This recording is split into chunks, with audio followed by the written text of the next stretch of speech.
So ಇದೇ ವಿಚಾರಕ್ಕೆ ಸಂಬಂಧಪಟ್ಟಂತೆ ಈಗ ಪ್ರಿಯಾಂಕ್ ಖರ್ಗೆ ಕೂಡ ಪ್ರತಿಕ್ರಿಯೆ ನೀಡಿದ್ದಾರೆ. ಜೊತೆಗೆ ಪರಮೇಶ್ವರ್ ಕೂಡ ರಿಯಾಕ್ಟ್ ಮಾಡಿದ್ದಾರೆ. ಪ್ರಿಯಾಂಕ್ ಖರ್ಗೆ ಅವರು ಹೇಳೋ ಪ್ರಕಾರ ಈ ಪಠ್ಯದಲ್ಲಿ ಭಗವದ್ಗೀತೆ ಅಳವಡಿಸೋದಕ್ಕೆ ಏನು ಎಚ್ ಡಿ ಕುಮಾರಸ್ವಾಮಿ ಅವರು ಪತ್ರ ಬರೆದಿದ್ದಾರೆ, ಇದು ಪತ್ರ ಬರೆಯೋ ಬದಲು ಅವರೇ ಸೇರಿಸ್ಬಿಡ್ಬೋದಿತ್ತಲ್ಲ ಅಂತೇಳಿ ಎಚ್ ಡಿ ಕೆ ಪತ್ರಕ್ಕೆ ಸಚಿವ ಪ್ರಿಯಾಂಕ್ ಖರ್ಗೆ ತಿರುಗೇಟ್ ಕೊಟ್ಟಿದ್ದಾರೆ. ಯಾಕೆ ಪತ್ರ ಬರೆಯೋದಕ್ಕೆ ಹೋದ್ರು, ಪತ್ರ ಬರೆಯೋ ಬದಲು ಅವರೇ ಅಳವಡಿಸಬಹುದಿತ್ತು ಅಂತ ಹೇಳಿ. ಎಚ್ ಡಿ ಕೆ ಸಿಎಂ ಆಗಿದ್ದಾಗ ಅವರು ಕೂಡ ಅಳವಡಿಸಬಹುದಿತ್ತಲ್ಲ, ಆಗ ಯಾಕೆ ಇವ್ರಿಗೆ ನೆನಪು ಬರಲಿಲ್ಲ?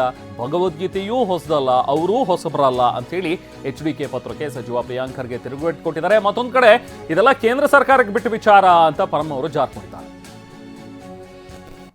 ಬರೀತಾರ್ರಿ, ಈಗೆಲ್ಲ ಮಾಡ್ತಾ ಇದ್ರೆ ಅವ್ರು ಮುಖ್ಯಮಂತ್ರಿ ಇದ್ದಾಗ ಮಾಡ್ಬೋದಾಗಿತ್ತಲ್ಲ. ಅವಾಗೇ ಮಾಡ್ಬೋದಾಗಿತ್ತಲ್ರಿ. ಭಗವದ್ಗೀತಾನೂ ಹೊಸದಲ್ಲ, ಅವರು ರಾಜಕಾರಣಕ್ಕೆ ಹೊಸದಲ್ಲ. ಅವರೇ ಒಂದು ದೊಡ್ಡ ಎಡಿಟೋರಿಯಲ್ ಬರೆದಿದ್ರು. ಅವ್ರು ಏನೇನು ಬರ್ದಿರೋ ಅದಕ್ಕೆಲ್ಲ ಒಪ್ತೀನಿ ನಾನು. ಬರೀತಾರ್ರಿ, ಈಗೆಲ್ಲ ಮಾಡ್ತಾ ಇದ್ರೆ ಅವ್ರು ಮುಖ್ಯಮಂತ್ರಿ ಇದ್ದಾಗ ಮಾಡ್ಬೋದಾಗಿತ್ತಲ್ಲ.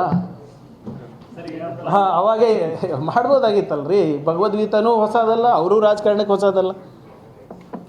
ಅವರೇ ಒಂದು ದೊಡ್ಡ ಎಡಿಟೋರಿಯಲ್ ಬರೆದಿದ್ರು. ಅವ್ರು ಏನೇನು ಬರ್ದಿರೋ ಅದಕ್ಕೆಲ್ಲ ಒಪ್ತೀನಿ ನಾನು. ಅವ್ರ ಅನಿಸಿಕೆ ಅವ್ರಿಗೇನು ಮನಸ್ಸಿಗೆ ಬಂದಿದೆ ಅದನ್ನು ಬರೆದಿದ್ದಾರೆ. ಅವರ ಅನಿಸಿಕೆಯನ್ನ ಸರ್ಕಾರಕ್ಕೆ ತಿಳಿಸಿದ್ದಾರೆ. ಅದು ಅವ್ರಿಗೆ ಬಿಟ್ಟಿದ್ದಲ್ಲ, ಕೇಂದ್ರ ಸರ್ಕಾರಕ್ಕೆ ಬಿಟ್ಟಿರ್ತಕ್ಕಂಥದ್ದು. ಅಲ್ಲ, ಅವರ ಅನಿಸಿಕೆ ಅವ್ರಿಗೇನು ಮನಸ್ಸಿಗೆ ಬಂದಿದೆ ಅದನ್ನು ಬರೆದಿದ್ದಾರೆ. ಅವರ ಅನಿಸಿಕೆಯನ್ನ ಸರ್ಕಾರಕ್ಕೆ ತಿಳಿಸಿದ್ದಾರೆ.